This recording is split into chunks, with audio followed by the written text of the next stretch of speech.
I want African food. Ha! I acted up. I don't remember any of it. I told these people I'm a pastor, I'm African, don't give me this nonsense. Then I told them that they were trying to kidnap me. I told them they're trying to kill me. I told them everything. The doctors kept calling my husband, like, is this how she normally is? He said no. It was to the point where Jonathan wasn't sure if he could have Joshua around me. That's my youngest son. Because the way I was talking to him, it was like I was anti-Daphne. I was not being Daphne. I spoiled my son. I always talk lovingly to my kids. And for me to say, and I was just really short. I don't even know exactly what I said. I just know that Jonathan wasn't sure if I could be around Joshua anymore. That's how bad it had gotten. It had gotten to the point where I was attempting to jump out the window. I called, so my daughter was at the hospital. She saw my condition. She called my friend Tasha in Texas, like, Auntie Tasha, my mother's not, they don't know if she's coming back. They don't know. So she knows to call her to pray for me. Tasha hears me, and she said I sounded like a little girl. I didn't even sound like myself. I was like, yeah. And then I told her, meet me outside. I'm about to jump out this window. I need you to catch me. She was like, no, ma'am. Absolutely not. She said, if you don't behave yourself, I'm going to call Jesus on you. I said, don't call Jesus on me. I'm going to behave myself. I'm a good girl. No matter what state of mind I'm in, Jesus will get me together. But the point is, all that was triggered by high blood pressure and stress and not sleeping well. I don't sleep well. Your health is important. Your health is so important. Stop sleeping on your health. And so when I can't go back to that. I can't continue to allow anxiety and stress to control me and my behavior.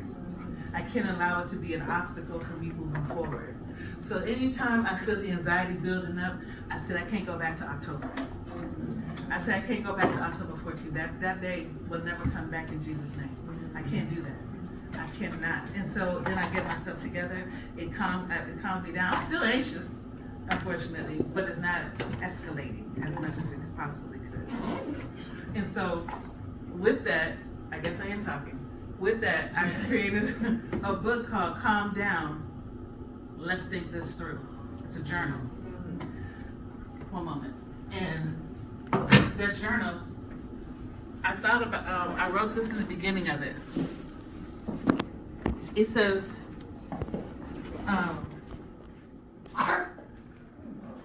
when dealing with strong emotions, it becomes difficult to react rationally and not emotionally. And sometimes with each situation, our emotions take a little bit more control of the situation. We either run and freeze, run and hide, freeze up, overreact, or become violent, all under the banner of protecting ourselves.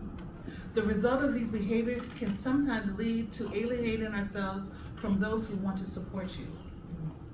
Not dealing with your emotions when situations arise can harm not just your mental health, but also your body's health. Your body and mind are connected. And that's something I have to constantly remind myself. My body, my pressure going up, me not feeling well, is all connected to the fact that I'm battling anxiety and losing. It's all to the fact that the stress, instead of just saying I need help, help me, moving pride out the way, I'm concerned that they're not going to want to help me. They're going to judge me for asking for help. Why can't you do this yourself? You're always asking for help. Because I need help. It's a burden. It's too much. So I keep it to myself. But I got to stop. And so I created this journal because I know it's not just me. It's not just me that's going through this. It's not just me that's suffering in silence. It's not just me that wants to do something different. It's not. And I say all of this to say, I turn my pain into a purpose. What I've been through, I don't want anybody else to go through it alone. I don't want anybody to feel like they're by themselves or they don't have tools or resources. So I created it. Do I have a degree? The answer is no. I battle with dyslexia and ADHD and some other stuff. So is that an excuse? Kinda. because it was hard for me to keep my attention in school. I love school. It's not that I'm not capable of learning, because I can. It's just my style of learning I had to learn. I had to learn me. I don't fit in the mold of everybody else. So I had to figure out what's best for me. And that's what everybody in this room needs to do. What works best for you? What does helping look like for you?